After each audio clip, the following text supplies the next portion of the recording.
Assalamualaikum warahmatullahi wabarakatuh.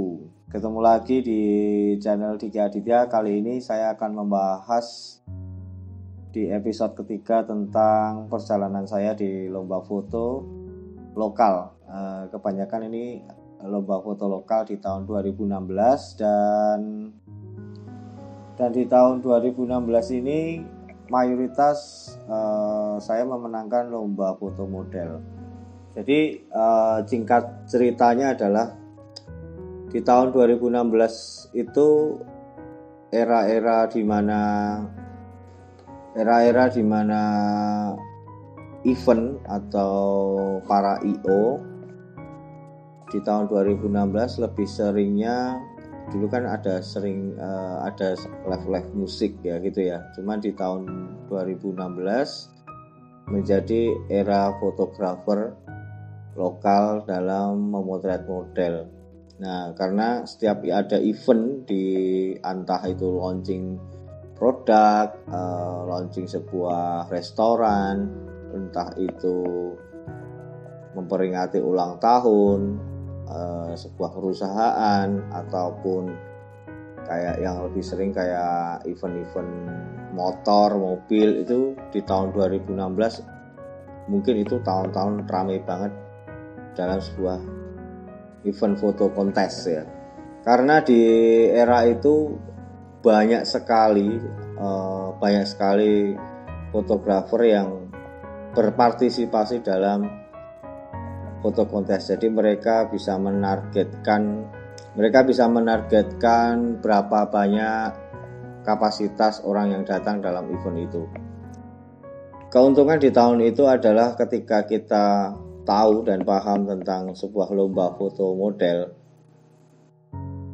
atau lomba foto event ya, lebih tepatnya ya. Itu yang pernah saya alami itu menjadi pemasukan tambahan ya. Jadi di tahun-tahun 2016 itu alhamdulillah saya mendapatkan sebuah keberuntungan memenangkan beberapa kali lomba foto lokal dalam event tersebut.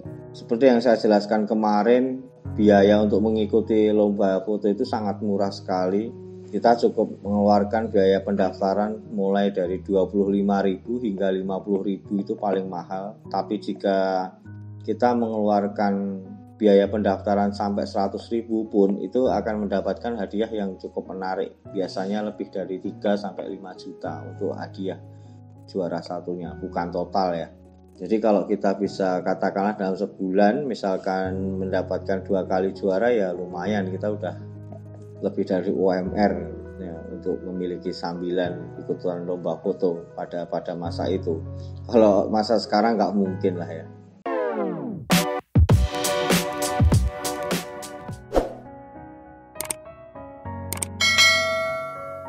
Oke, saya akan menceritakan menunjukkan juga beberapa foto yang pernah memenangkan lomba foto tingkat lokal, lomba foto yang berada di kota Solo dan Jogja. Nah, ini ada dua kota ya, jadi Solo dan Jogja. Nah, ini yang pertama adalah juara 1 lomba foto otomotif showdown, kalau nggak salah ya, itu judulnya eventnya itu pada waktu itu. Dan di situ sebenarnya kayak event mobil modif kayak gitulah. Nah, terus tahu sendiri kan kalau kita datang dalam sebuah event model atau event kayak pameran mobil kayak gitu, banyak sekali orang yang menonton, banyak sekali kerumunan, dan di situ diletakkan model dan mobil secara random. Dalam pemotretan ini prosesnya juga sebenarnya ini menggunakan dua lampu ya. Jadi satu belakang, sebelah kiri belakang, yang sebelah kanan itu dari depan. Saya tidak menggunakan aksesoris karena saya itu pakai flash murah itu aja saya gunakan. Kebetulan karena waktu sudah mulai menjelang belum maghrib, sekitar jam 5, arah saya itu agak ke barat, agak ke selatan. Jadi saya itu akan selalu menghindar backlight ya gitu ya. Kecuali memang backlightnya bagus. Jadi ini saya membuat efek sendiri menggunakan flash.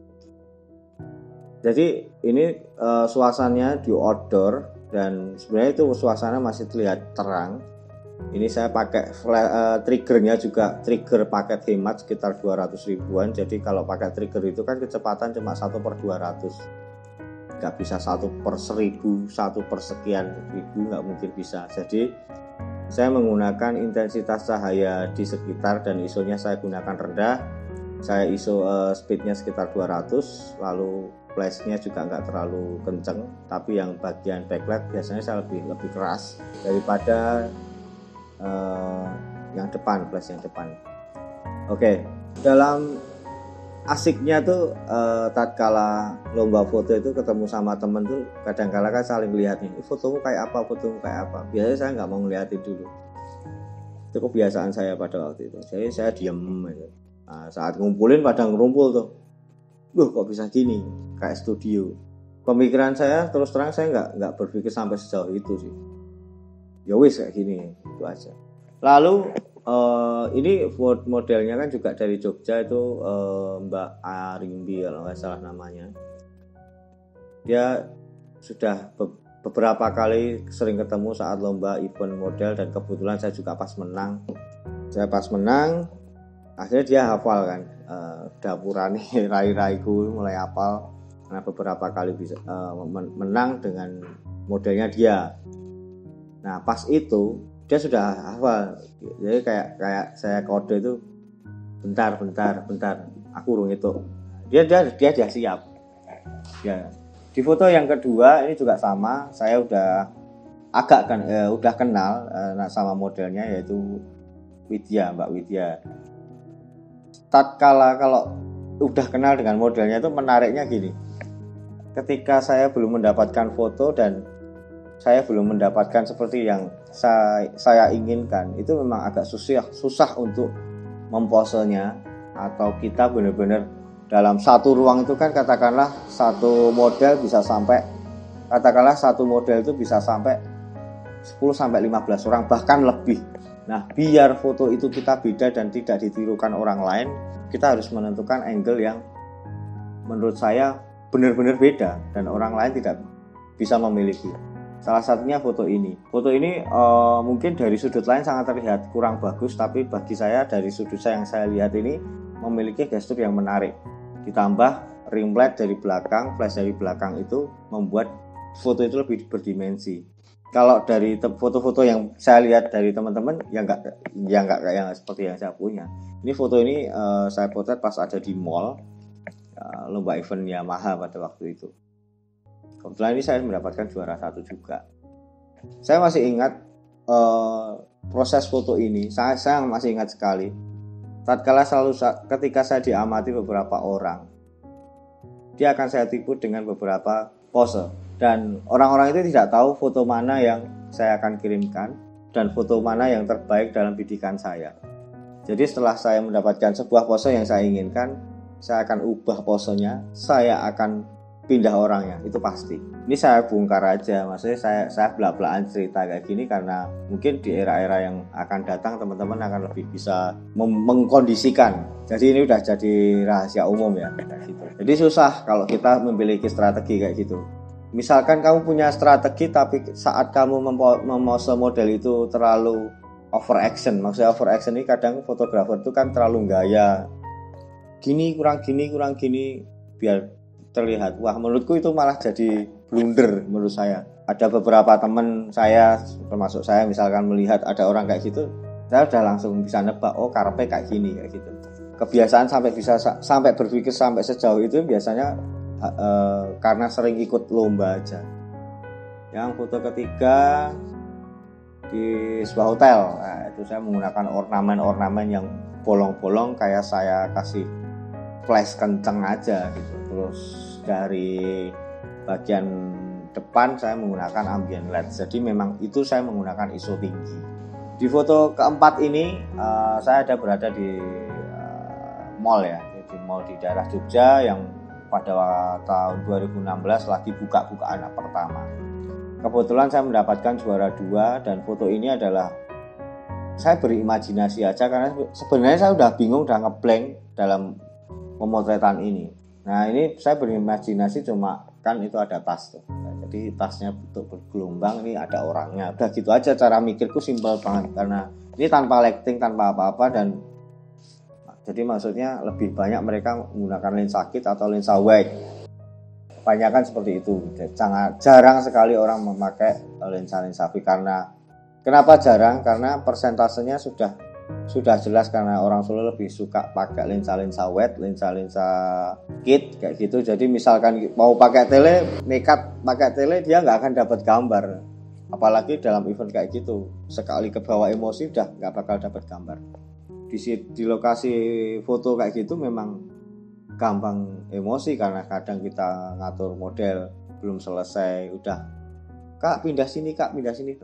Ya kayak gitu. Cuman kalau saya karena sering-sering kayak gitu ya wis diikuti wae. Kalau saya gitu, saya ngalir dalam lomba foto model pada waktu itu.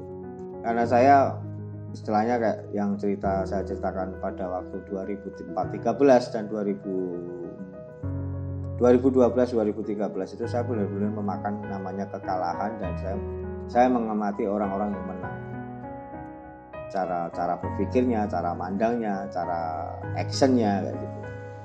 Setelah beberapa bulan 2 bulan kemudian di mall itu juga mengadakan lomba foto. Itu juga ngeblank tuh pada saya. Pada waktu itu saya benar-benar ngeblank. Cuman ada satu model itu ada belakangnya ada mural kan. Muralnya kayak saya berimajinasi secara spontan itu kayak sayap kayak gitu. Terus ada salah satu fotografer, beberapa fotografer di situ yang memiliki ide yang mungkin saya bisa dikatakan mencuri ide mereka. Bisa dikatakan mencuri karena saya datangnya terlambat. Mereka tuh udah aku lihat kan, mereka ada yang pakai mirrorless, ada yang pakai DSLR pada waktu itu kan. Itu udah terlihat tuh foto-fotonya gayanya mau kayak apa. Dan aku berpikir, oh ini niatnya mau bikin shadow-nya keras nih. Oh ya oke lah.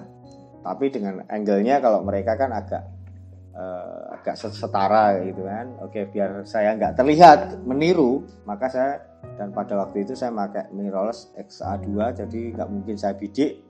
Saya pasti pakai live view. Nah, biar nggak kelihatan, habis tutup gitu aja. Triknya saya seperti itu. Terus saya langsung dapat, kebetulan karena saya langsung paham orang-orang ini mau bikin foto kayak apa, cuman penataan lightingnya menurut saya kurang tepat. Oke, karena saya agak tahu sedikit tentang lighting. Oke, saya taruh tuh. Terus kemampuan dalam mempose model agar model paham apa yang kita pengen itu butuh proses untuk menggunakan cara itu. Saya memang belajar dari seseorang juga. Bukan terus mas saya belajar pengen mose, enggak gitu sih. Saya mengikuti seseorang itu. Nanti saya sebutkan siapa orang itu.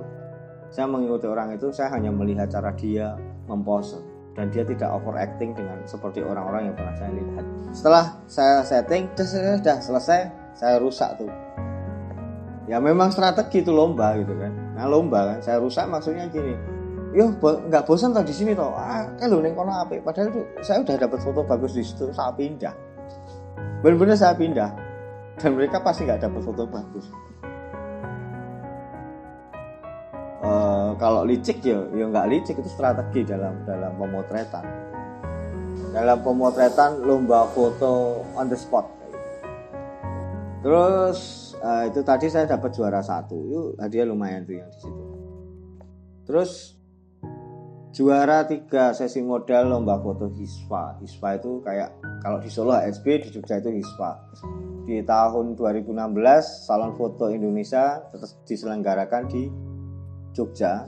Kebetulan juga di pas event di mall, sambil menunggu acara kita ada lomba-lomba model tuh, lomba-lomba model kecil-kecilan.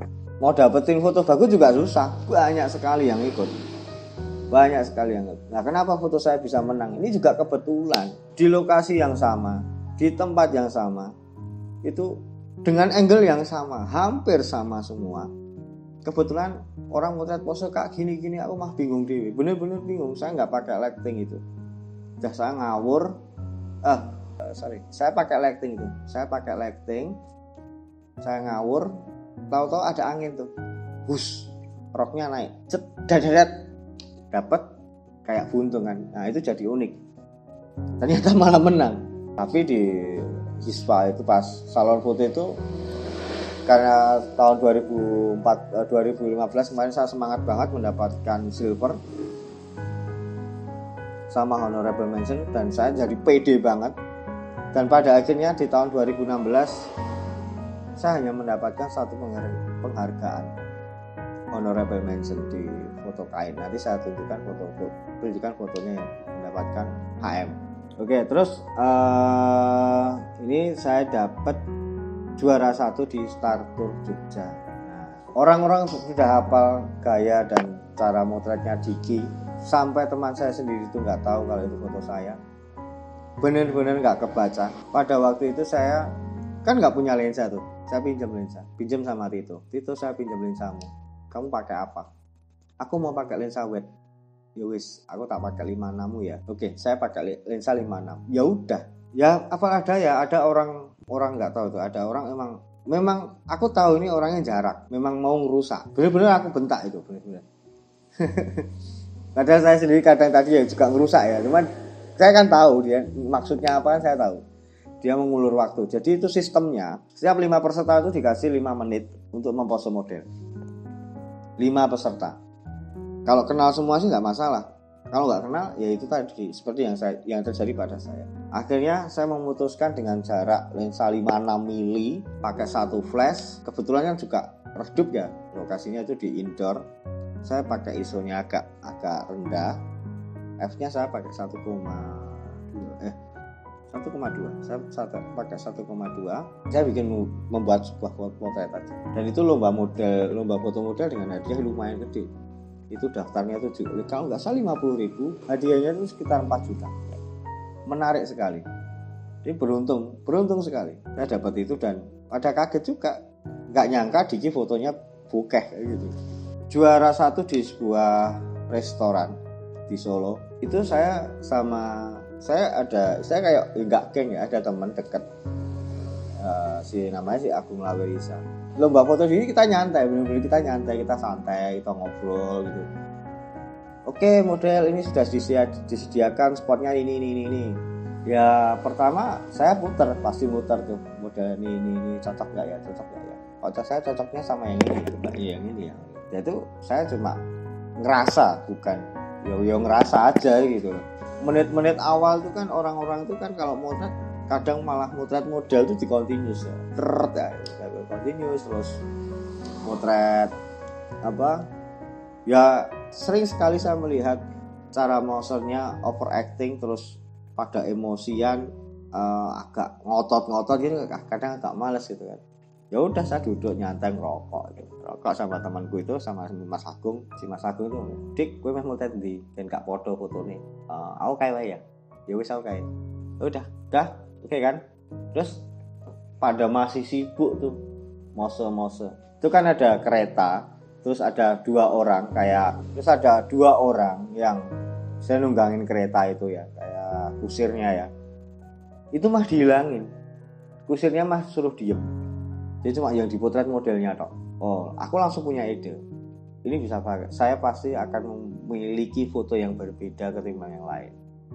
Saya tanya panitia, nanti kalau sudah 5 menit aku dikabari ya. Kebetulan kalau sesama orang Solo pasti udah kenal kan. Oh ya wes, saya tak kabari Dik gitu. Kalau nggak salah itu Kak Seto teman saya, panitianya. Dia kali 5 menit. Oh ya. Setelah masuk 3 menit masih yel-yelan. Udah aku mau nggak mau harus narik tuh.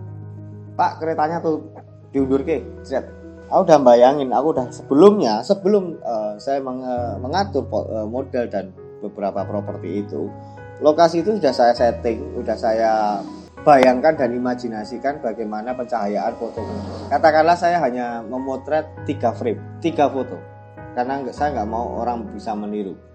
Oke, setelah itu bapak-bapak itu saya pakai, Pak, nanti gini, Mbak model gini, nanti gini ya, posenya gini, nanti agak berdiri di depan pintu. Oke, ada kurang pas lightingnya, saya set. Oh, saya gunakan imajinasi untuk membentuk pencahayaan itu. Keterangan ya dihidupke kurang padang itu padang kayak gitu. Udah dapat, udah selesai. Bener-bener udah selesai. Jadi saya menggunakan teknik injury time. Nah, itu memang butuh ketenangan saat memotret. Kadang-kala banyak orang-orang yang usil atau orang-orang yang baru di setting, mbak hadap sini ya. Itu wajar, sering kali saya dapat. Kadang saya yang setting, yang menang orang lain, itu sering. Kebetulan setelah diumumkan 10 besar, tatkala mungkin beberapa kali kalau juara ini kan tepuk tangan kayak. Itu benar-benar momen yang nggak bisa saya lupakan. Orang-orang nggak tepuk tangan ketika saya maju. Dan jurinya tuh misuh-misuh, benar-benar misuh-misuh. Ya jurinya teman saya juga, namanya juga Ringkup Solo kan gitu kan. Misuh-misuh gitu. Memang nggak bisa nolak gitu. Kalau kamu jujur, ya udah memang nggak bisa nolak dari beberapa foto itu. Dan kebetulan saya juara 1, Mas Agung itu tadi juara 2, dan ada yang juara 3 nggak tahu. Nah gitu. Jadi menarik itu pengalaman. Istilahnya ya hadiahnya nggak gede, cuman asiknya ketemu orang-orang, ketemu teman-teman, serunya itu kayak gitu sih. Terus itu istilahnya dari lomba-lomba foto model. Jadi ada berapa tadi? 1, 2, 3, 4, 5, 6, 7, 8, 9. Ada 9 lomba foto model yang saya sebutkan. Sebenarnya masih ada banyak. Ada berapa? Mungkin masih ada 5 atau 6 lagi. Cuman saya lupa file-filenya saya taruh mana.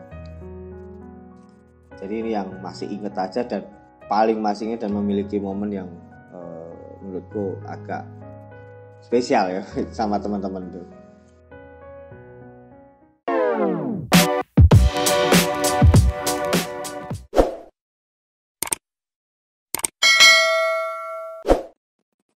Nah, jadi lomba foto model itu menurut saya nggak gampang. Sebenarnya nggak gampang kalau orang sampai ada orang bilang, lomba foto model lokal ya gampang kecil. Silahkan coba. Banyak jagoan-jagoan yang tidak terkenal dan tidak terlihat, tidak terekspos. Kadang-kala fotografer istilahkan jalanan lah ya, kita kayak pemburu hadiah kayak itu. Dia lebih cerdik dalam mengatasi segala hal gitu. Karena salah satu contohnya dalam lomba foto model kayak gitu aja, dengan banyaknya orang di situ, banyak yang bocor, backgroundnya, lightingnya juga asal-asalan gitu, mereka bisa membuat foto itu jadi baik. Cuman di era-era sekarang kan jarang sekali ditemukan ya kayak lomba-lomba model kayak gitu. Kayak apalagi mulai 2020 sampai 2021 itu mungkin dah nggak pernah itu, jarang sekali. Oke, kita lanjut karena itu tadi cerita saya tentang lomba foto model ya. Terus ada lomba foto, saya dapat juara harapan, yaitu kayak juara 4. Lomba foto Fujifilm X Batik. Nah ini saya memotret di dekat rumah ini, di dekat tempat tongkrongan saya kayak gitu. Terus saya memotret ini kayak ya tertarik aja sama garis-garisnya ini. Lomba foto juara kontes merah putih lah. Ini kan kebetulan saya punya foto stok.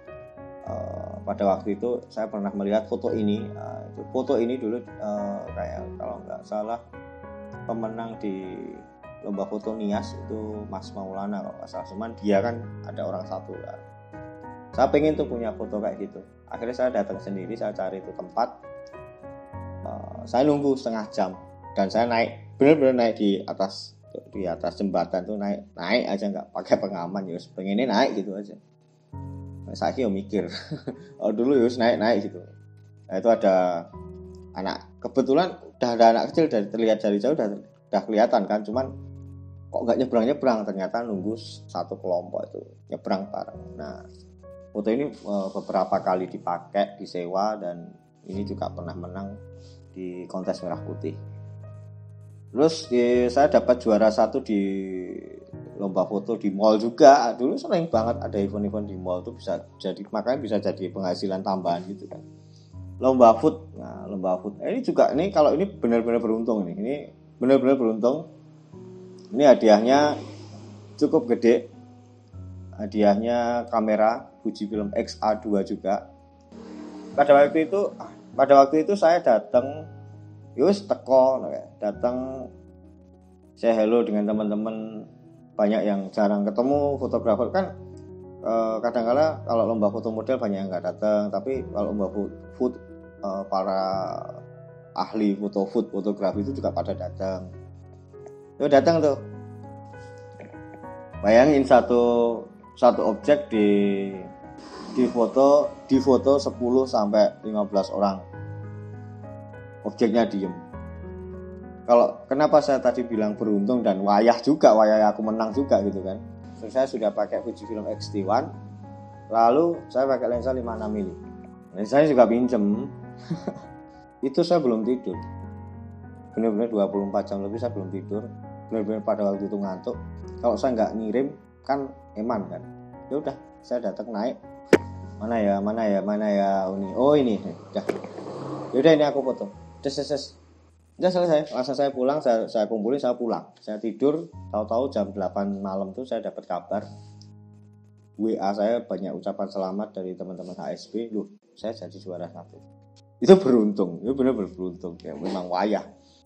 Festival Payung. Nah, saya dapat juara 1 di Festival Payung. Festival Payung itu juga gitu, saya datang di hari terakhir. Di telat tuh datangnya ya. Bukan di hari terakhir ya, mungkin ada acara kirapnya, cuman saya datangnya telat. Nah, kadangkala Tuhan itu sudah mengatur waktu kita, kapan kita harus datang ke lokasi. Kebetulan sampai saat itu teman-teman udah pada capek memotret. Saya datang sendiri cari objek, kebetulan masih ada anak-anak peserta Festival Payung itu main-main di dekat, istilahnya kayak apa ya,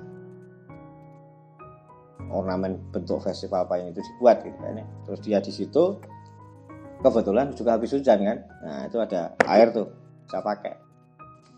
Ada temen tuh satu. Siapa? Mas Agung kalau Mas Agung. Ini beda kayak Mas Agung ya tadi. Aja ditiru.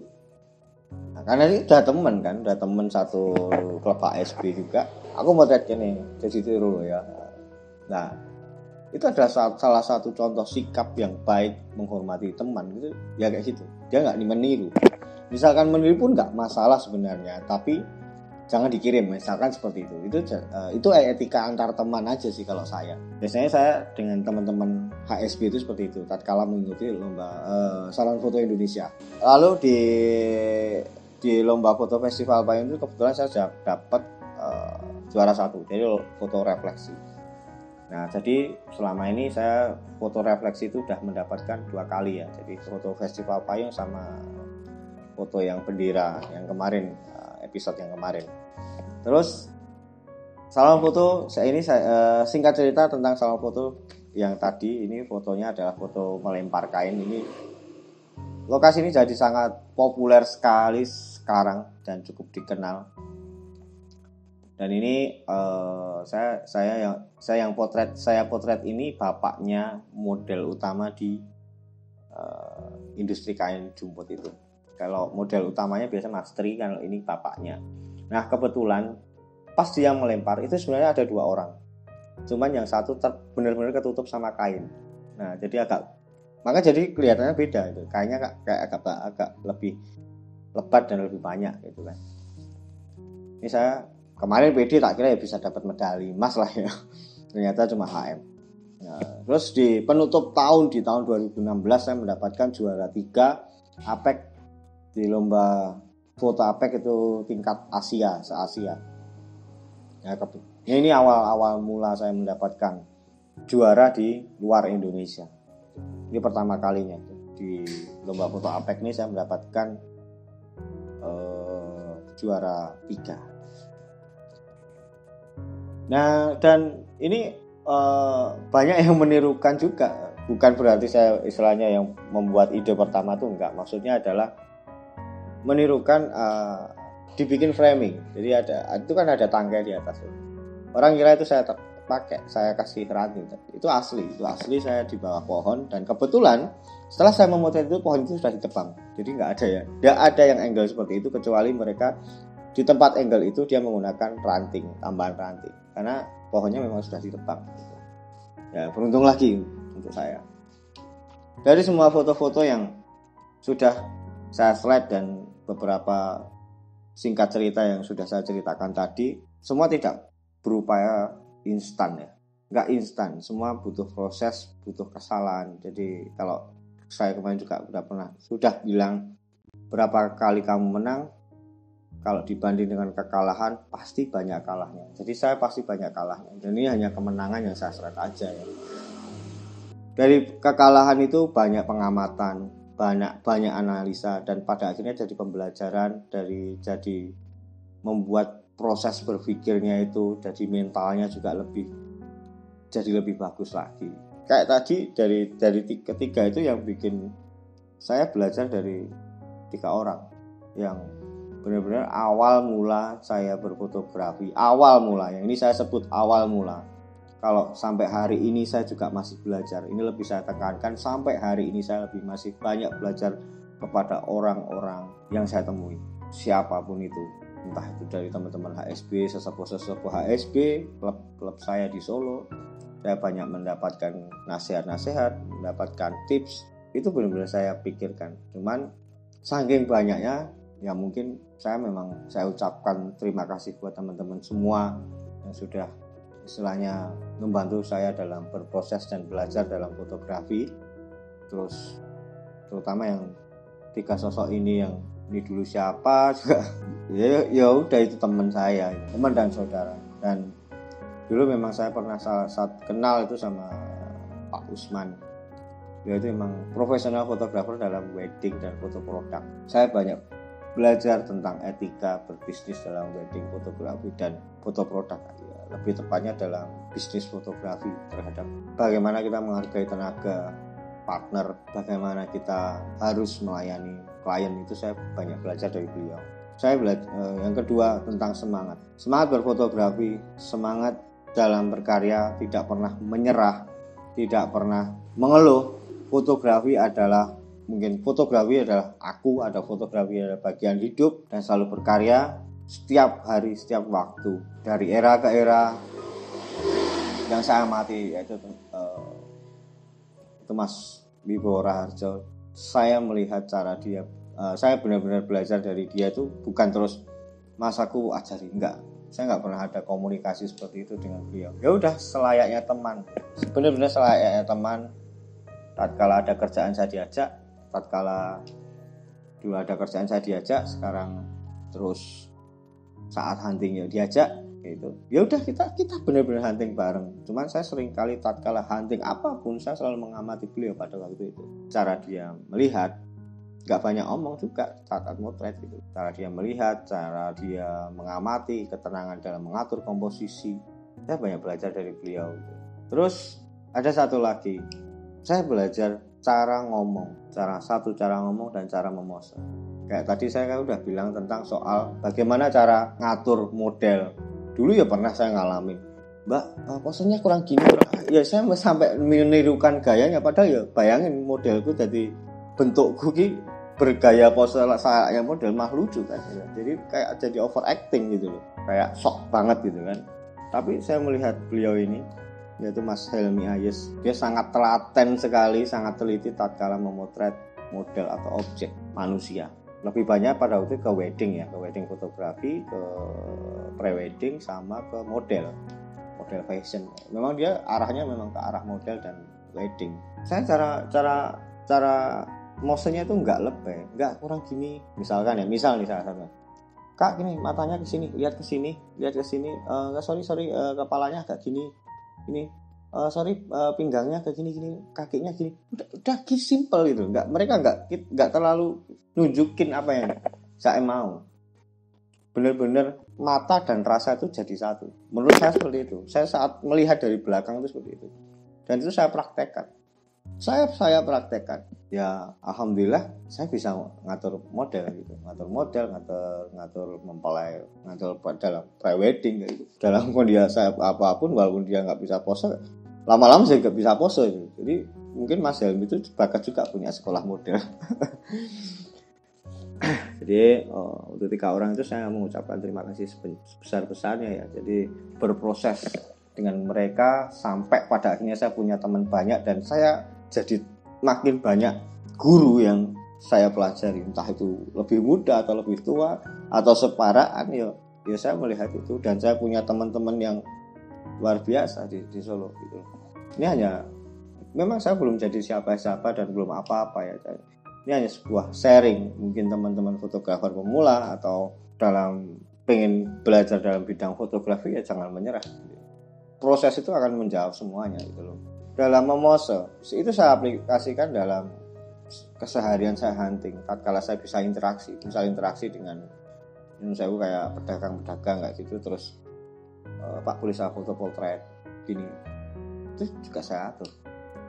Bu kurang gini ya bu, kurang gini, matanya gini bu, udah gitu aja gitu. Gak banyak ngomong.